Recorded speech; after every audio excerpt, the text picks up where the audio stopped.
형제 사오라 라는 제목으로 사도행전 80번째 말씀, 또 2013년, 2012년 추수감사절 말씀 전해드리도록 합니다.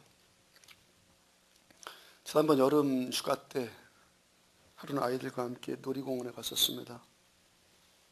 두 아이는 위에서 밑으로 수직하강하는, 위에서 밑으로 뚝 떨어지는 자유드롭 같은 것도 즐기고 또 온갖 놀이기구 다 즐기는데, 저는 그런 정도는 택도 없고요. 놀이기구가 저는 도는 것만 봐도 멀미가 납니다. 제 수준은요, 회전목마순이 딱 맞는 것 같아요. 하여튼 아이들 신나서 놀이기구 즐기는데 저와 아내는 놀이기구 근처에서 아이들 기다리고 있습니다. 기다리다가 좀 무료함이 느껴지고 몸도 찌뿌둥하고, 또 외진 그늘 밑에, 더워서 그늘 밑에 있다 보니까 지나가는 사람도 없고 해서 태권도 발차기와 몇 가지 동작을 해봤어요. 해보니까 괜찮습니다. 제가 신대원에 들어가면서부터 태권도 그만뒀으니까 안 한 지가 한 15년쯤 되었는데도 해보니까 아주 조금은 괜찮은 것 같아요. 요즘 제가 운동에 대한 부담감 있지 않습니까? 지난 주일에도 점심 식사 후에 남자 집사님들 몇 분과 담소를 나누는데, 저보고 목사님 요즘에도 운동하세요? 축구하세요? 테니스 하세요? 물으시더라고요. 그런 것들 여건에 안 맞아서, 시간에 안 맞아서 제가 못하고요. 교회에서 집에까지 왔다 갔다 하는 그 걷는 운동은 조금 합니다. 그 정도 갖고 안 되는데요. 이제 운동을 해야 하는데요. 권면하시더라고요.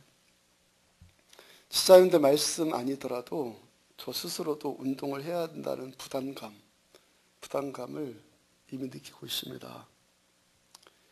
아이들과 휴가 갔을 때 몇 번 이 태권도 동작 해보니까 아직도 괜찮다는 생각 들었다고 하지 않았습니까?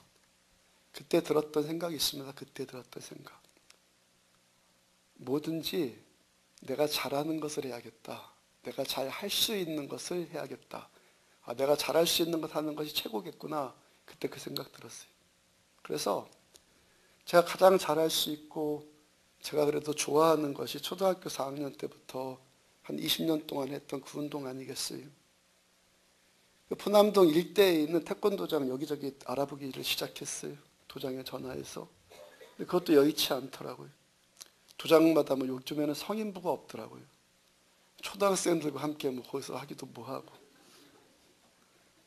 또 시간 내기도 뭐하고, 또 시간 맞추기도 또 쉽지 않고, 또 무엇보다도 거의 사모님들이 저를 부담스러워할 것 같아요. 아무래도 제가 한참 선배니까 부담스러워할 것 같더라고요. 이번 주 금요일날 심야 기도회 때는요, 말씀 전하고 잠깐 쉬는 동안에 프리셉트 성경 공부하는 것, 월요일날 하는 것을 화요일날로 옮겨볼 생각으로 집사님들 두 분에게 오시라 해서 이야기를 나눴습니다. 이분들이 화요일 날에는 어떤 일정들이 있는 것 같아서 화요일로 옮기면 시간이 가능하겠습니까? 라고 물어본 것인데, 제가 요즘에 왜 옮기려고 하냐면은 체력의 한계를 느끼는 것 같아요, 제가. 금요일, 토요일부터 주일 예배 준비해서 주일 보내고, 오늘 또 보내고, 월요일 날 또 프리셋 예습해서 저녁에 또 강의하고, 지난 7년 동안 그렇게 해왔는데 체력의 한계가 느껴지는 것 같아요.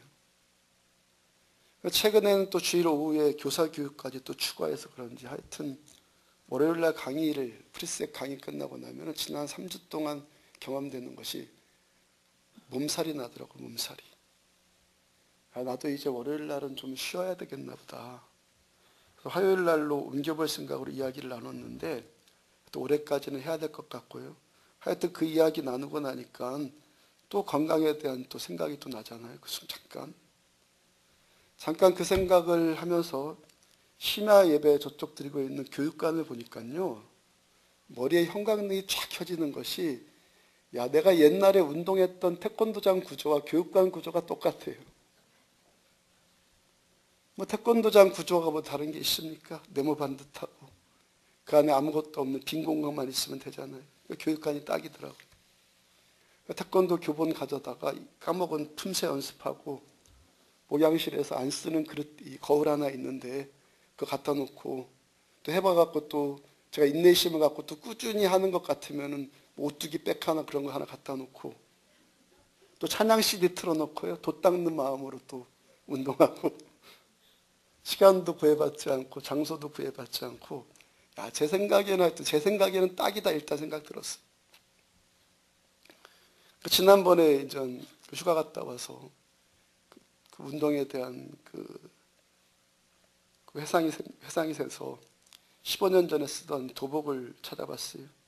두 벌이 있었는데요. 15년 동안 안 만졌더니 하나는 아주 노랗게 색이 다 바랬더라고요. 버렸고 남은 것 하나 꺼내놨는데 운동 시작할 마음으로 어제 한번 입어봤어요.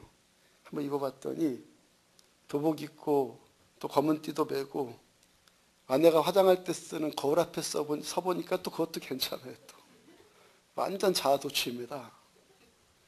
또 움직여보고 싶지 않겠습니까? 또 15년 만에 도복을 또 입어봤죠. 15년 만에 움직여보니까요 새로운 체험을 했어요. 새로운 체험. 본래 이 도복을 입고 절도 있게 이 지르기를 하고 발차기를 하면요 도복에서 퍽퍽 소리가 나요. 옷자락이 넓으니까 끊어서 탁 치면은 퍽퍽 소리가 난다고요. 그 소리도 괜찮고요. 옛날 추억도 또 생각나고 하니까 자세가 더 잘 나오더라고요. 옷을 입을 때와 옷을 입지 않을 때가 집중력이 2배 이상이 차이가 나요. 분명히 2배 이상이에요. 제가 지금 낮게 잡아서 2배인데 3배 이상의 차이가 나는 것 같아요. 휴가 때 그냥 옷 입고 해보는 것과 도복 입고 하는 것이 시너지 효과가 3배 정도는 나는 것 같더라고요. 10분 정도밖에 안 했어요. 태권도가 아이들이 춤추는 것 하는 것 같아서 그렇지 제대로 하면은 굉장히 힘든 운동이거든요.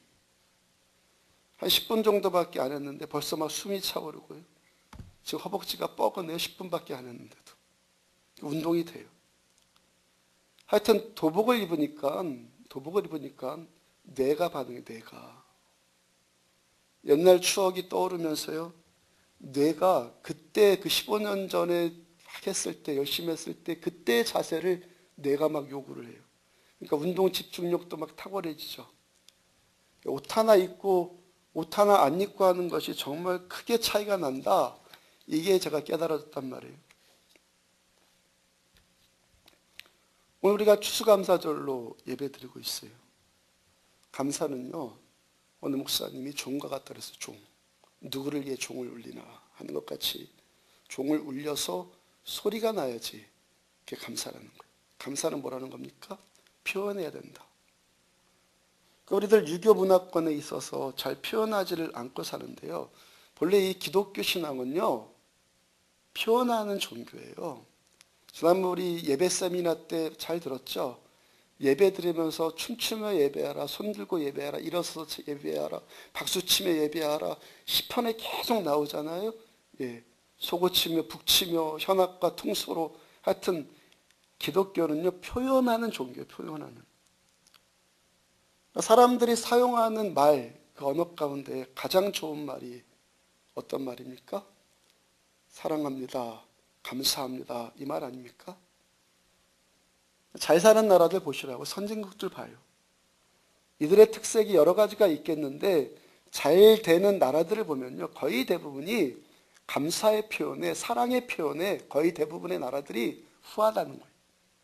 그러니까 그들 보면은 늘상 감사합니다. 사랑합니다. 그런단 말이에요.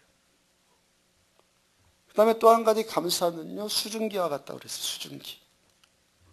비록 작은 감사일지라도요. 감사가 나 하나에서만 끝나는 것이 아니란 말이에요. 감사로 표현된 말, 그것이 말이 수증기가 되어서 위로 올라갑니다. 위로 올라가서 구름으로 뭉치죠. 구름으로 뭉치면 다시 그것이 은혜의 단비가 되어서 100배, 60배, 30배로 우리들에게 다시 그 은혜의 단비가 부어진단 말이에요. 자, 오늘 설교 서론에서요. 옷 하나 입고 안 입고의 차이가 3배의 시너지 효과가 나타나더라고 말씀드렸는데 여러분 우리들의 신앙에서요. 그런 시너지 효과를 내는 것이 있어요. 시너지 효과를 내는 것이 뭡니까? 감사예요. 분명히 그렇습니다. 기도도 많이 하고 말씀도 더 많이 보고요. 이 시간도 이렇게 추수감사절 예배로 충실하게 예배를 드리고 이거 아주 잘하는 일들 아닙니까? 이렇게 잘하는 것에다가 감사가 일상화가 되어지면 그 잘하는 것에 몇 배의 시너지 효과에 신앙생활의 시너지 효과를 거둘 수 있다는 거예요. 반대로요. 아무리 기도 열심히 하고요. 예배 열심히 하고 뭐 말씀 본다고 해도요. 그 생활의 습관이 여전히 원망이 있고 늘 불평하는 습관이 있으면요. 그 원망 불평하는 소리가 은혜의 종소리, 감사의 종소리를 잡아먹어 버리는 거예요. 그 소리가 감사의 소리, 은혜의 소리를 잡아먹어 버린다고. 반대로 기도하고 예배드리는 일에다가 감사가 더해지면은 우리가 예배드리고 이 시간 기도하고 예배드리는 것이 하나님께 올려지는 수증기가 되어서 신앙의 시너지 효과를 내게 된다는 거예요. 벤자민 프랭클린 목사님의 기록을 보면요. 미국에서 추수감사절이 시작된 동기를 이렇게 쓰고 있어요. 200년 전에 청교도들이 메이플라워 타고 미국에 도착을 했습니다. 근데 모든 게 여건이 안 맞아가지고 반 이상의 사람들이 병들어 죽고 굶어 죽었어요. 거기 건너간 사람이 반 이상이 첫 해 아니면 그 짧은 시간 안에 반 이상이 죽었어요. 남은 사람들도요. 해마다 겹치는 흉년으로 큰 고통을 당합니다. 도무지 앞이 안 보여요. 그 경건한 신앙인들이 전국적으로 금식을 선포합니다. 하나님께 매달려 기도합니다. 하나님 지금 이 상황을 좀 돌봐주세요. 그 금식을 선포하고 굶으면서 기도하기를 시작해요. 한두 번 금식하지 않았어요. 근데 그래도 어려움은 계속되고요. 그러니까 이들이 정말 단단한 결심을 합니다. 금식하면서 우리가 하나님께 한번 죽기 살기로 한번 매달려 봅시다. 그때 한 농부가 이런 제안을 합니다. 지금까지 우리가 금식하면서 하나님께 도와주기를 간절히 기도했습니다. 근데 이제 한번 생각을 발상을 한번 전환해 봅시다. 바꿔봅시다. 비록 농사가 흉년이 들고 형제 자매들이 병으로 쓰러지는 어려움을 겪고 있지만 이런 가운데서도 우리들 감사할 조건들이 많지 않습니까? 한번 생각해 보십시오. 우리도 유럽에 있었을 때 신앙이 얼마나 피폐했었습니까? 우리 심령이 얼마나 건조하고 갈증을 느꼈었습니까? 신앙의 자유를 얼마나 쫓겨다녔었습니까? 그런데 여기에는 지금 신앙의 자유가 있지 않습니까? 식량이 부족하고 모든 여건이 어려울지라도 여기에는 하나님과 더 깊은 교제를 할 수 있지 않습니까? 그리고 우리 앞에 앞으로 우리들의 꿈을 마음껏 펼쳐볼 만한 광활한 대지가 지금 우리 앞에 놓여 있지 않습니까? 이것들 우리들 기억하면서 이제 우리들 금식 대신에 한번 하나님께 한번 감사를 올려봅시다. 우리들 기간을 정해놓고 한번 감사제를 하나님께 올려드리면 어떻겠습니까? 그 농부의 말이요. 그 모든 사람들에게 하나님의 음성으로 들렸어요. 그래서요. 금식 주간을 선포하는 대신에 감사 주간 선포하고 하나님께 감사를 올려드리는 것이 추수감사절의 기원이에요. 처음 시작이에요. 그 상황 어땠다고요? 병들어 죽어요. 반 이상이 죽었어요. 금식해도 계속 기근이에요.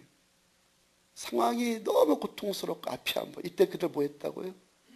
모든 환경이 아무것도 그들을 지지해주지 않았지만 그 고통 중에 올려드린 그들의 감사가 200년 전에 그들의 감사가 오늘의 미국을 세우게 된 가장 강력한 기초가 되었다는 거예요. 무엇이요? 감사가. 그래서 그들 가장 먼저 배우는 언어가 뭡니까? 그들이 땡큐.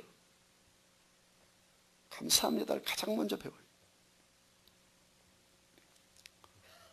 오늘 본문을 보면요. 아나니아라고 하는 그 제자 드디어 사울을 만나요. 17절 봅시다. 17절. 같이 한 목소리로 읽습니다. 시작.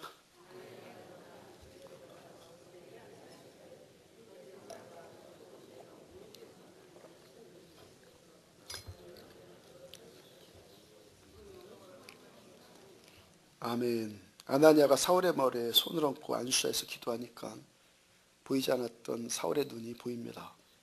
손 얹고 기도하면서 뭐라고 호칭을 합니까? 지금 아나니아가 사울을 향해서 형제 사울아.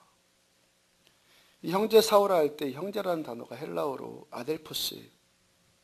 우리말로 형제라고 번역된 이 아델포스라는 이 단어가 헬라어 어디에서 기원이 되었냐면 델프이스라는 단어에서 유래가 되었어요. 이 델프이스라는 단어의 뜻은 자궁을 말해요. 여인의 자궁. 무슨 뜻입니까? 너와 나는 아나니아와 그 다음에 사울은 너와 나는 같은 자궁을 모태로 해서 태어난 형제라는 거예요. 그러니까 어떤 사람들이 습관적으로 뭐라고 부르기가 호칭이 좀 적당하지 않으니까 형제님, 자매님 이런 차원이 아니라 당신과 나는 한 자궁을 통해 태어난 친형제입니다. 이 뜻이 뭡니까? 델프이스라는 거예요. 이것이 형제 사울아 지금 부르는 거예요. 구약의 히브리어로는 자궁이 라함입니다. 라함. 이 단어 안에는 극률이라는 의미가 같이 들어있어요. 그러니까 히브리어로 극률과 자궁은 같은 의미라는 거예요. 극률과 자궁은 라함 같은 의미예요. 그러니까 상대를 불쌍히 여겨서 자비를 베풀어 주는 것이 극률 아닙니까? 그러니까 특별히 라함은 임신한 자궁을 말할 때 쓰는 단어예요. 임신한 자궁. 임신하지 않는 자궁을 말할 때는 레헴이라고 레헴. 달라요. 그러니까 현재 저 여인이 태아를 품고 있는 그 여인의 그 자궁, 태아를 품고 있는 자궁을 말할 때, 지금 품고 있는 자궁을 말할 때 라함이라는 단어를 쓴다는 거예요. 그러니까 형제 사울아 이거 무슨 뜻입니까? 주님의 자비, 주님의 긍휼이 여인의 자궁이 태아를 품고 있듯이 지금 너를 주님께서 이렇게 긍휼히 여기고 있다 이 말이에요. 우리들에게 있었어요. 하나님의 긍휼이 나타난 그 라함, 델프이스 그 자궁이 어디입니까? 우리가 다시 태어났어요. 거듭난 하나님의 백성들 맞습니까? 맞습니까? 거듭난 하나님의 백성들 맞습니까? 다시 태어나기 위해서 하나님의 긍휼이 베풀어진 하나님의 자궁이 어디입니까? 어디죠? 주께서 달리신 십자가. 우리를 불쌍히 여기시는 하나님의 자비와 긍휼이 예수님의 십자가로 그 사랑과 긍휼이 우리들에게 임했단 말이에요. 이사야서 49장 15절 보면은 여인이 어찌 그 젖먹는 자식을 잊겠으며 자기 태에서 난 아들을 긍휼히 여기지 않겠느냐. 그들은 혹시 잊을지라도 나는 너를 잊지 아니할 것이라. 여기서 긍휼, 어찌 긍휼히 여기지 않겠느냐. 이 긍휼이 히브리어로 라함이야, 라함. 여인이 젖먹는 자기 자식 젖먹는 아기를 잊는 경우가 있습니까? 자기 자궁에서 난 아들을 긍휼히 여기지 않는 경우는 없다고요. 그런데도 행여나 혹시나 여인이 자기 자식 잊어버릴지라도 하나님은 우리들을 잊지 않으신다는 거예요. 무슨 말입니까? 절대 안 잊는다는 거예요. 바로 다음 절 보면요. 내가 너를 내 손바닥에 새겼고 하나님께서 우리를 얼마만큼 잊지 않으신다는 거예요. 손바닥에다가 이 문신을 새겨놓을 만큼이요. 하나님께서 우리들을 하나님의 품에 새겨놓으셨다는 거예요. 그랬어요. 우리가 주님의 이 사랑을 만나면 예배 가운데 은혜 받았다고 하죠. 오늘 은혜 받은 것 같아요. 은혜 받았어요 하면요. 가장 먼저 경험하는 그 은혜가 무엇으로 내 안에서 느껴집니까, 여러분들? 가장 먼저 무엇으로? 평강으로 느껴지죠. 평강. 최근 우리 교회 전혀 거의 다녀보지 않았던 몇몇 분들이 처음 교회 나오고 계시는데 이분들 모두가 이구동성으로 지금 고백하는 것이 있단 말이에요. 4분 정도가. 마음이 너무 편하다는 거예요. 지금까지 이런 편안함을 느껴보지를 못했다는 거예요. 세상에서 가장 편안한 곳이 어디라고 합니까? 세상에서 가장 편안한 곳이 어머니의 어머니의 자궁이라고 하잖아요. 그러니까 태아가 어머니의 자궁 안에서 모든 근심과 걱정을 잊고 산다고 하지 않습니까? 하나님의 긍휼이 예수님의 십자가의 은혜로 인해서 예수님의 십자가의 은혜를 통과해서 지금 안디옥 교회라는 하나님의 자궁, 안디옥 교회라는 이 하나님의 자궁 안에 하나님의 은혜가 지금 임하고 있단 말이에요. 지금 우리에게 가장 먼저 경험되는 거, 은혜 받고 있는 분이 가장 먼저 경험하고 있는 것이 평강 아니에요. 그래서요, 예배를 정말 영과 진리로, 성경이 말씀하시는 것 같이 영과 진리로 예배를 정말 제대로 잘 드리면요, 아무리 지독한 우울증도 치유받아요. 3개월만 확실한 예배 드리면요, 우울증 같은 건 치유받아요. 현대인들이 왜 우울증 걸립니까? 어떤 사람이 교회를 나오고 있는데도 왜 얼굴이 그늘져 있습니까? 외롭기 때문 아니에요. 두려움이 있기 때문에. 인생의 불행은요, 외로움 때문에 온단 말이에요. 세상에요, 그 사람을 충분히 사랑해 줄 만큼 사랑이 없는 것 아니거든요. 사랑이 없는 것이 아니라 그 사람이 사랑을 몰라서 문제예요. 교회 나오는데도 그 사랑이 뭔지를 모르고 그 사랑이 뭔지를 만나지를 못하니까 외롭다고 한단 말이에요. 그러면 사랑을 만나지 못하고 사랑을 모르는 이유는 또 어디에 있습니까? 어디에 있죠? 또 왜 사랑을 내가 모릅니까? 사랑을 믿지 않기 때문에. 그래서 절망하는 사람, 자꾸 낙심하는 사람, 두려움에 빠지는 사람, 외롭다고 하는 사람은요, 언제나 그 심령 안에 뭐가 있냐면은 불신이 있는 거예요, 불신. 처음엔 믿지 않았어요. 믿지 않으니까 당연히 안 믿어져요. 믿어지지 않으니까 점점 아무것도 못 믿겠어요. 무슨 말도 들리지 않아요. 누가 나를 위로하는 말인데도 그게 위로하는 말로 들리는 것이 아니라 오히려 조롱하는 말로 들려요. 더 깊은 외로움에 자꾸 빠져드는 거예요. 목사니까 경험하는 일인데요. 병원에 가보면은 입원한 환자들이요, 반응하는 것이 또 다 달라요. 병문안 받으면서요, 큰 위로를 받는 사람이 있어요. 누가 찾아오기만 하면 그렇게 반갑고 좋아하고 그런 사람이 있어요. 그 사람은요, 겸손한 사람이에요. 근데 반대의 경우도 있어요. 찾아왔는데 싫어해요. 면회사절. 누가 찾아오는 것도 싫고, 이렇게 병들어서 누워있는 꼴 보여주는 것도 싫다고 그래요. 병든 나를 이러쿵저러쿵 하면서 은근히 비웃는 거지, 그래요. 세상에 아픈 사람 병원까지 찾아갔고 비웃는 사람이 세상에 어디에 있어요? 근데 그 사람은 그렇게 생각한다는 거예요. 왜 그래요? 교만 때문에 그렇다, 교만 때문에. 왜 교만해요? 왜 안 믿어져요? 교만하니까 안 믿어지는 거예요. 믿음 없음과 교만하면요, 비례예요. 정비례, 완전 비례예요. 믿지 못하니까 또 그 누구의 사랑도 못 받아들이는 거예요. 사랑이 없다고 믿어버리니까. 교회 안에 하나님의 사랑, 예수님의 그 십자가의 사랑, 그것을 모르니까, 모르는 것을 믿지 않으니까 않는 것은 교만하니까. 사람들이 나를 버렸다고 생각하는데 실상은요, 그 사람은 자기가 자기 버린 거예요. 자기가 먼저 자기를 버린 거예요. 자기가요, 뭐부터 버렸어요? 믿음을 버려요, 믿음을. 믿음을 버리니까 다른 사람의 사랑도 거부가 되는 거예요. 믿지 않으니까 사랑이 있다고 생각 자체가 안 되는 거예요. 믿지 않으니까 하나님의 사랑이 있다라고 그게 믿어지겠습니까? 신앙생활하면서 늘상 잊지 말아야 될 것이 있어요. 신앙생활하면서 꼭 이거 기억하십시오. 꼭 어떤 사람이 좀 잘 된다 싶으면요, 금방 뭐라고, 내가 복 받았어요, 그래요. 하나님 살아계신다고 하고 하나님 나 축복해 주셨어요, 막 그래요. 그러면 또 좀 안 된다 싶으면 또 금방 어떻게 생각합니까? 하나님 나를 버리셨나 봐요. 초신자의 경우에는 아예 하나님이 없나 봐요. 거기다가 또 그 사람 안에 죄가 있어요. 그 사람 안에 뿐만이 아니고 우리도 모두 안에 죄가 있어요. 죄를 지은 죄책감이 있단 말이에요. 죄로 인해서 또한 그 삶 가운데 어떤 고통의 문제가 있어요. 그러면 또 영락없이 뭐라고 합니까? 하나님 나를 버리셨다 그래요. 그런데 한번 생각해 봐요. 생각해 보라고요. 지나온 삶을 돌이켜보면서 여러분들이 잘 풀린다고, 일이 잘 풀린다고 생각할 때,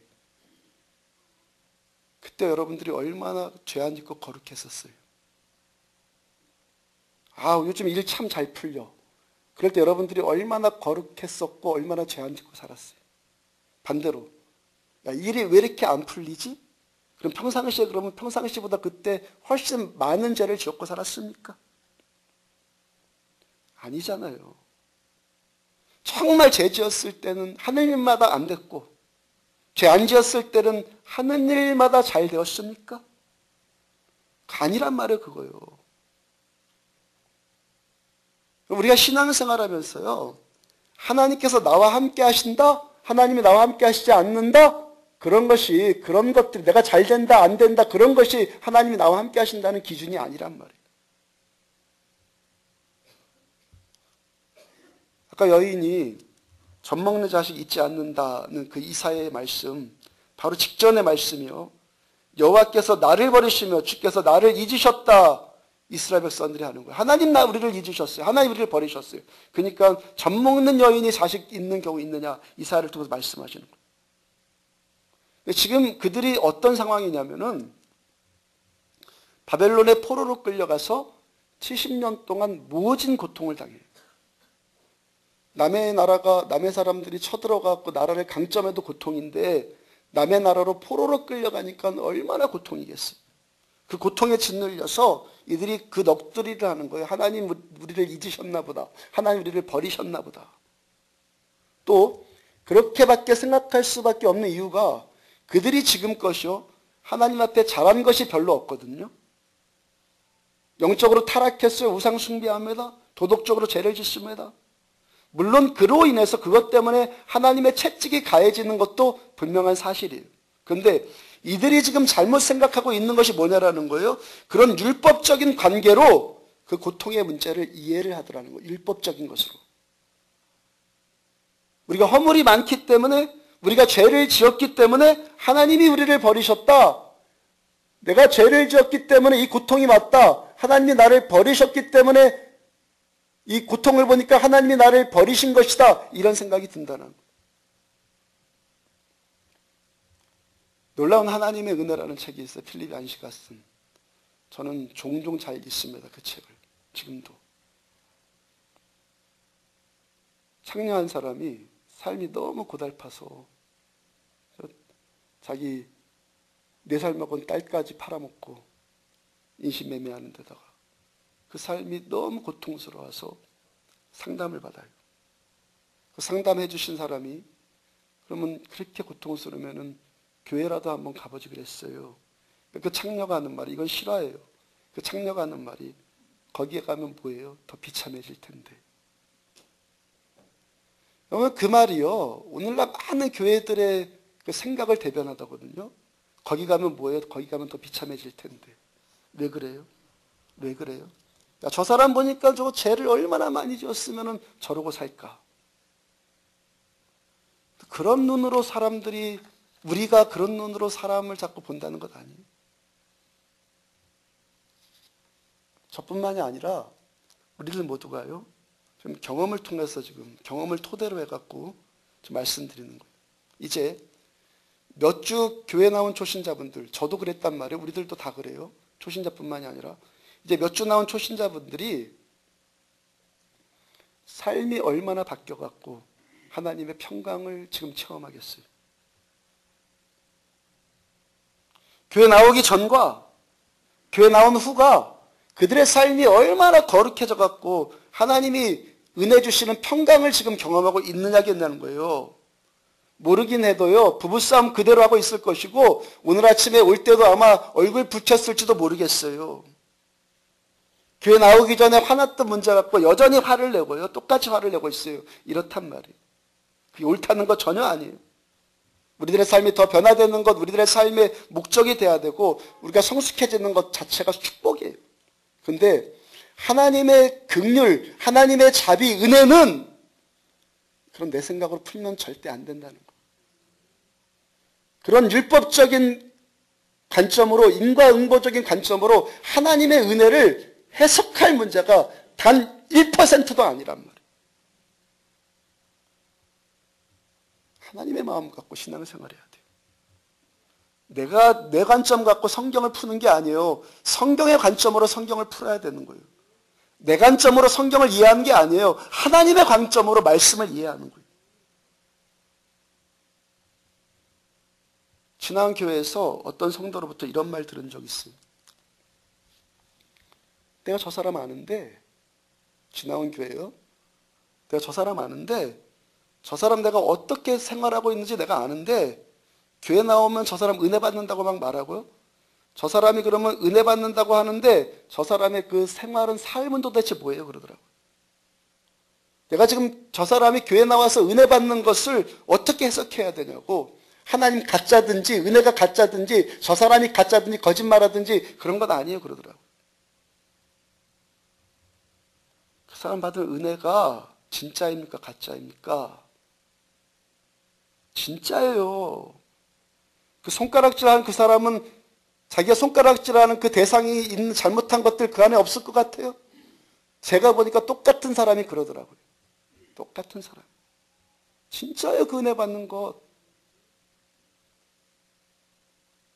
로마서 5장 20절 보면은 율법이 들어온 것은 범죄를 더하게 하려 함이라 그러나 죄가 더한 곳에 은혜가 더욱 넘쳤나니 사도 바울, 오늘 사울이 바울 된 사도 바울의 고백이에요. 죄가 더한 곳에 은혜가 더욱 넘쳤다? 율법이 들어왔어요. 말씀이 들어오니까 죄가 죄로 여겨져요. 전에는 교회 다니기 전에 죄를 지어도 그게 죄인지 몰랐었는데, 죄로 느껴지지 않았는데, 이제는 막 죄로 느껴지면서 양심의 가책이가 일어나요. 죄에 대해서 자꾸 더 민감해져요. 근데 또 뭐라고 합니까? 그러나 죄가 더한 곳에 은혜가 더욱 넘쳤나니. 분명히 죄로 인해서 내가 심령의 고통을 받고 있는데, 눌림이 있는데, 그런데 또 이상한 일은 뭐냐면은 하나님의 은혜도 역시 체험이 되어진다는 거예요. 내가 내 죄를 생각해 보니까 나 같은 놈 은혜 받으면 안 되거든요. 그런 죄 지은 자를 하나님이 은혜 주실 것 같지 않단 말이에요. 지금까지 은혜 주신 것까지도 다 거두어 갈 것 같아요. 내 생각으로는. 그런데 분명히 또 경험되어지는 이상한 일이 뭐라는 거예요? 여전히 은혜가 경험되어진다는 거예요. 신앙은요, 이걸로 하는 게 아니에요. 경험으로 하는 거예요, 경험으로. 경험해봐야지만 말씀이 깨달아지는 거예요. 은혜가 더욱 넘쳤나니, 죄가 더한 곳에 은혜가 더욱 넘쳤나니, 이거 누가 깨닫는 줄 아십니까? 죄 가운데 은혜를 체험하는 사람이 경험을 하는 거예요. 죄 안 짓는 사람이 있어요, 우리 가운데요? 죄 짓는 우리들을 은혜 주신 하나님의 그 은혜가 체험되어지니까, 아, 죄가 넘치는 곳에 은혜가 더한다, 이 말씀이구나. 그 말씀이 있는 로마서 5장의 첫 번째 선언이 있어요. 로마서 5장 1절. 그러므로 우리가 믿음으로 의롭다 하심을 받았으니 우리 주 예수 그리스도로 말미암아 하나님과 화평을 누리자. 무엇으로 의롭다 여김 받았다고요? 무엇으로? 내 행위로? 믿음으로 의롭다 하심을 받았으니 하나님의 평화를 누리자. 평화가 샬롬이거든요. 평강. 믿음으로 의롭다 하심을 받았으니까 하나님을 믿으니까 거기에 평강이 부어지는 거예요. 의로워서가 아니라 내가 하나님을 믿어요. 나 같은 자일지라도 예수님의 십자가의 자궁으로 품어주신 예수님의 그 사랑을 믿어요. 예수님의 그 사랑이 로마서 5장 안에 있는 말씀처럼 우리가 연약할 때, 하나님 몰라서 연약할 때, 하나님 몰라서 죄인 되었을 때, 교회 나오기 전에 하나님 원수 되었을 때, 그때 임하신 사랑. 지금보다 더할 때, 하나님 믿지 않고 하나님 대적하고 지금부터 더할 때, 하나님 앞에 원수 같았을 때도 하나님 그때도 나를 사랑하셨는데 지금 얼마나 더 사랑하시겠어요? 지금 그 사랑이 변개되겠습니까? 하나님의 그 사랑이 변개돼서 이제 내가 잘못했다고, 내가 잘못한 그 문제 가지고 하나님께서 나를 버리시고 나를 잊으시겠습니까? 은혜가 뭔지 모르는 사람, 이 머리로 신앙생활하는 사람 그게 뭔지 몰라. 은혜가 뭔지 모르는 사람은 그렇게 생각할 수밖에 없어. 죄 졌으니까 버리시겠지. 근데 믿음으로 말미암는 하나님의 은혜, 살아계신 하나님의 은혜를 체험한 사람은요, 그러나 죄가 더한 곳에 은혜가 넘쳤나니 이렇게 고백할 수 있을 뿐만이 아니라 그 고백대로 더 실제적으로 은혜를 체험하고 살아요. 찬송가 305장에 존 뉴턴, 작시자 존 뉴턴이 어메이징 그레이스, 놀라운 은혜를 노래했잖아요. 나 같은 죄인 살리신 주내 놀라와, 주내 놀라와. 그건요, 문학적인 표현이 아니에요. 경험적인 표현이에요. 어메이징 그레이스가. 도저히 은혜 받을 수 없을 것 같은데 은혜가 임하더란 말이에요. 존 뉴턴이, 그 작시자 존 뉴턴이 직업이 뭐였다고요? 노예 매매상. 노예들 팔아치우면서요, 그들을 짐승같이 취급하고 마음에 안 들면 그냥 죽여버리고, 여자 노예들은 뭐예요? 짐승처럼 똑같이 여기면서 자기 굶주릴 때 수없이 강간하고 성폭행하고 수없이 그랬던 사람이 하나님 만나고 예수님의 십자가와 그 사람과 긍휼을 받아요. 그러니까 은혜가 놀랍다 그러니까 놀랍다고 하는 거예요. 자신을 생각해 보면 도저히 은혜 받을 만한 자격이 없는데 분명히 또 체험되어지는 것이 하나님의 그 은혜가 나에게 임하고 있단 말이에요. 목회하면서 제가 종종 체험하는 것 있다고 말씀드리잖아요. 제가 하나님 앞에 죄 지었어요. 죄를 지었으니까 목사가 여기에 강대상에 서는 게 얼마나 부끄럽고 하나님께 죄송하고 죄스럽고 자신감도 없고 그러겠어요. 근데 목사니까 또 어디로 도망갈 수 있겠습니까? 여러분들이야 뭐 대부분 도망가 안 가겠지만 하여튼 그러면 안 나오는 사람들도 있잖아요. 도망가는 사람. 목사니까 예배 안 드릴 수도 없고 설교 안 할 수도 없고 기도 안 할 수도 없고 그 처지잖아요. 어떻게 합니까? 하나님 뵐 면목이 없어서 고개 푹 숙여요. 그래도 또 예배인도 해야 되니까 설교해야 하니까 은혜 구해요. 놀라운 사실이 뭔지 아십니까? 이런 날은요 은혜가 더 임해요. 이해가 안 가. 근데 경험적으로는 더 임해. 여러분 설교 듣고 더 은혜 받고 더 치유의 역사가 더 강력하게 나타나고 그러더란 말이에요. 어떤 사람이 왜 외롭습니까? 교회 나오면서도 왜 그늘 지고 두렵습니까? 많은 경우가요, 거의 대부분의 경우가 죄 때문에 그렇거든요. 자기가 지은 죄가 자기를 정죄해요. 먼저 자기를 정죄합니다. 그 죄가 그 다음에 하나님의 이 은혜를 불신하는 거예요. 내 안에 있는 죄가 하나님의 은혜를 불신해버려요. 내 죄에 의해서 하나님의 은혜도 좌지우지된다는 자기중심적인 교만함 때문에 더 외로워지고 더 두려워지는 거예요. 주의 이름으로 깨달으시기를 축복합니다. 하나님의 은혜는 내 죄 때문에 변덕 부리지 않습니다. 하나님의 은혜는 믿음으로만 임하는 거예요. 내 믿음, 나의 믿음, 하나님을 믿는 그 믿음이 은혜를 막든지 은혜를 열든지 믿음이 하는 거예요.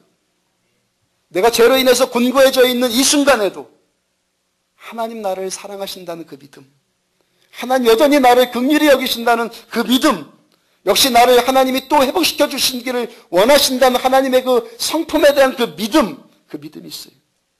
그 믿음 가지고 하나님께도 가고 하나님께 회개하고 하나님 은혜를 구해요.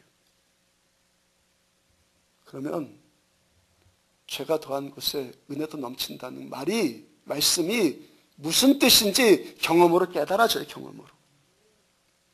하나님의 은혜는요, 나에 의해서 좌우되는 것 아니란 말이에요. 다시 한번 깨달으십시오. 하나님의 은혜는 나에 의해서 좌우되는 것 아니란 말이에요. 하나님의 사랑의 본성 때문에, 하나님의 은혜의 본질 때문에 하나님의 은혜가 이 자리에 역사하는 거예요. 하나님 때문에. 하나님 본성 자체가 사랑이시고 하나님 본성 자체가 은혜이고 긍휼이고 자비이시기 때문에 또 우리에게 은혜를 베풀어 주시는 거예요. 그래서요, 내가 좀 잘한 것 있으면 그게 좀 뻣뻣해지고 교만해지는 것도 나쁜 건데, 그와 똑같이 나쁜 게 또 뭐냐면은 못했다고 도망치는 것. 그것도 똑같이 나쁜 거예요. 왜 똑같이 나빠요? 그 신앙의 기준이, 삶의 기준이 자기이기 때문에. 내가 좀 잘하면은 잘 된 것 같고, 내가 좀 못하면 안 된 것 같고. 아니에요. 신앙의 기준은 누구예요? 하나님의 은혜란 말이에요. 잘 될 때도 하나님의 은혜.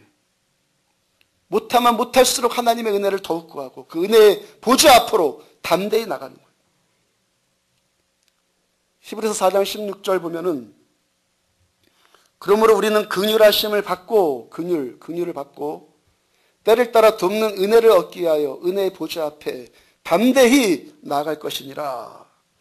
자, 은혜의 보좌 앞에 어떻게 나가라고요? 담대히 나가라. 왜 담대히 나갑니까?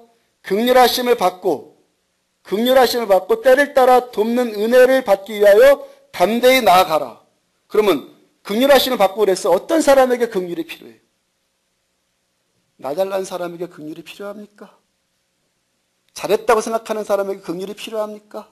못한 사람, 자신 없는 사람, 죄로 인해서 눌린 사람, 고통받는 사람에게 긍휼이 필요한 거잖아요. 못하고 자신 없고 죄로 인해서 고통받고 눌려있는 그 사람일지라도 하나님의 마음은 뭐라는 거예요? 은혜의 보좌 앞으로 너 담대히 나와라. 움츠러들어 있지 말고 너 담대히 나와라. 그 바로 전 구절 14절을 보면은 그러므로 우리에게 큰 대제사장이 계시니 승천하시느니 곧 하나님의 아들 예수시라. 우리가 믿는 도리를 굳게 잡을지어다. 하나님의 아들 예수시라. 믿는 도리를 굳게 잡을지어다. 그러므로 우리는 긍휼하심을 받고 때를 따라 돕는 은혜를 얻기 위하여 은혜의 보좌 앞에 담대히 나아갈지어다. 누구 때문에? 누구 때문에? 예수님 때문에. 예수님 때문에. 어떻게 은혜의 보좌 앞으로 담대히 나가요? 믿는 도리를 굳게 잡을지어다. 예수 믿는 믿음. 나 같은 죄인일지라도 하나님 사랑하셔서 십자가에서 못 박혀 죽으신 그 사랑을 향한 그 믿음, 예수님의 그 사랑을 믿는 믿음, 오늘도 우리들에게 여전히 은혜 주시는 하나님의 은혜를 믿는 그 믿음 가지고 주님 앞으로 나가는 거예요. 내가 죄 지은 거 생각해 보면은 정말 면목 없고 한심하고 자신 없죠. 이 감정 느끼시기를 축복합니다. 느끼셔야 돼. 이거 안 느끼면 화인 맞았다 그러는 거예요. 죄 지은 거 생각해 보면 정말 면목 없고 한심하고 자신 없어요. 내가 나를 생각해 보면요, 나에게서 찾을 만한 이유 아무것도 없어요. 네, 십자가의 그 자궁에서 저 여러분들을 품으신 예수님의 그 사랑, 주님의 그 사랑 때문에 이 시간도 또 은혜 달라고 구할 수 있는 거예요. 그리고 중요한 것은 뭔지 아십니까? 그 믿음으로 구하면은 주신다는 거예요. 왜요? 왜요? 하나님의 태에 품으신 하나님의 자녀이기 때문에. 여러분의 자녀들이 시험 받고 30점 맞고 왔다고 해갖고 줄 것 안 줍니까? 내 새끼인데 안 줍니까? 오늘 한번 구해보시라고요. 분명히 주세요. 지난주 오후 예배 때도 하나님께 구하는 우리에게 얼마나 많은 은혜 주셨습니까? 분명히 주셨죠? 많은 은혜 받았어요. 솔직히 한번 근데 생각해 보라고요. 지난주에 그 치유의 은혜들을 경험한 분들 가운데서 어느 날보다 더 거룩했습니까? 이전에 죄 다 끊어버리고 교회 오셨습니까? 아니잖아요. 근데 예배 드리다가 말씀 듣고 그 말씀에 대한 믿음이 생기고 그 말씀대로 구하니까 말씀을 믿고 하나님의 사랑을 믿고 구하니까 하나님 주시잖아요. 은혜는요, 나에 의해서 좌우되는 것 아니에요. 십자가로 나타난 하나님의 그 놀라운 사랑 때문에 오늘도 우리들에게 은혜가 임하는 거예요. 닥터 지바고라는 책이 짠 노벨상까지 수상한 명작. 그 책을 보면은 닥터 지바고의 이복 형인 장군, 그 형인 장군이 조카 딸인 지바고의 딸을 찾아다니다가 그의 딸로 짐작되는 한 처녀를 만났어요. 그 찾아가지고 그 큰아버지가 조카 딸에게 묻기를 너 어째서 아버지와 헤어졌느냐? 그녀가 신드렁해갖고 대답을 합니다. 혁명의 혼란 속에서 거리는 불타고 이리저리 사람들 밀리는 틈 때문에 피난 가다가 그냥 그만 아버지를 잃어버리고 말았습니다. 장군이 다그칩니다. 너 아버지와 헤어지게 된 진짜 이유 그거 아니잖아. 진짜 이유가 뭐냐. 그 처녀가 결코 입 밖에 내고 싶지 않은 사실을 고백하는데 아버지가 제 손을 놓았기 때문입니다. 전쟁통에 아버지가 내 손을 놔버렸기 때문에 자기 혼자 살겠다고 놔버렸기 때문에 내가 이렇게 되었습니다. 내가 사실 말해주마. 네가 아버지라고 믿고 있는 코마르프스키는 내 친아버지가 아니다. 너의 친아버지는 닥터 지바고다. 만약에 코마르프스키가 내 진짜 아버지였다면 그는 절대로 내 손 놓지 않았을 거다. 아무리 혁명의 피비린내가 나고 어렵고 고통이 따른다고 할지라도 그가 내 친아버지였다면 절대로 네 손 놓지 않았을 거다. 너의 친아버지는 닥터 지바고다. 자기 씨로 낳은 친아버지는 자기 자식 손 안 놔요. 아멘입니까? 내 새끼 손 안 놔요. 오늘 본문 이전에 4절 중간 보세요. 사울아 사울아 내가 어찌하여 나를 박해하느냐. 사울아 사울아 내가 어찌하여 나를 박해하느냐. 저는요 평생 가도 주님께 이 말 못 들을 것 같아요. 나 주님 그 정도 박해해 본 적 없거든요. 전 주님 그만큼 박해해 본 적 없어요. 그러면 사울이 도대체 주님을 얼마나 박해한 자이기 때문에 주님께서 웬만한 박해를 박해로 여기겠습니까? 십자가의 수치까지 참아내신 주님, 십자가의 고통까지 참아내신 주님, 십자가에서 죽음의 그 고통까지 참아내신 주님께서 웬만한 박해를 박해로 여기겠어요? 웬만한 고통을 고통이라고 여기겠어요? 그런데 사울 보고 뭐라고 지금 말씀하세요? 너 왜 나를 고통 주느냐? 너 왜 나한테 박해하느냐? 사울아 사울아 2번씩 부르면서 너 왜 나를 핍박하느냐? 사울이 도대체 얼마나 주님께 못되게 굴고 예수 믿는 그리스도인들을 악하게 핍박을 했으면은 주님이 친히 오셔서 너 왜 나를 핍박하느냐? 그렇게 주님 대적한 사울을 보고 아나니아를 통해서 예수님 뭐라고 부르셨어요? 형제 사울아. 나의 십자가의 자궁에서 태어난 나의 아들 사울아. 오늘 추수감사절날 주님께서 또 우리들 저 여러분들에게 오늘 이날에 주님께서 어떤 사랑 고백을 저 여러분들에게 하시는 겁니까? 주님의 사랑 고백을 들으시기를 축복합니다. 내 십자가에 태어서 십자가의 자궁에서 태어난 나의 자녀 아무개야. 여인이 어찌 그 젖먹는 자식을 잊겠으며 자기 태에서 난 아들을 긍휼히 여기지 않겠느냐. 그들은 혹시 잊을지라도 나는 너를 잊지 아니할 것이다. 내가 너를 내 손바닥에 새겼고. 주님의 이 사랑 고백을 들으시기를 축복합니다. 이 은혜, 이 사랑받는 우리들, 우리가 할 수 있는 최상의 경배가 뭡니까? 감사해요. 사도 바울 이 은혜 경험하고 그분이 나중에 감옥에 갇혔을 때라도 뭐라고 고백합니까? 권면합니까? 감옥 안에 있는 사람이 감옥 밖에 있는 사람들한테 권면을 해요. 범사에 감사하라. 범사에 감사하라. 나 같은 죄인 용서하시고 여전히 은혜 주시는 하나님의 이 긍휼과 이 사랑 때문에 오늘 여기까지 우리를 인도해 주신 하나님의 그 은혜와 사랑 때문에 오늘도 우리가 내 형편을 초월해서 감사하게 될 줄로 믿습니다. 나 잊지 않으시고 우리 버리지 않으시고 여기까지 인도하시고 또 앞으로도 끝까지 우리 손 놓지 않으시고 붙들어 주실 그 은혜 때문에 오늘도 우리가 하나님께 감사하는 거예요. 신앙의 시너지는 감사예요.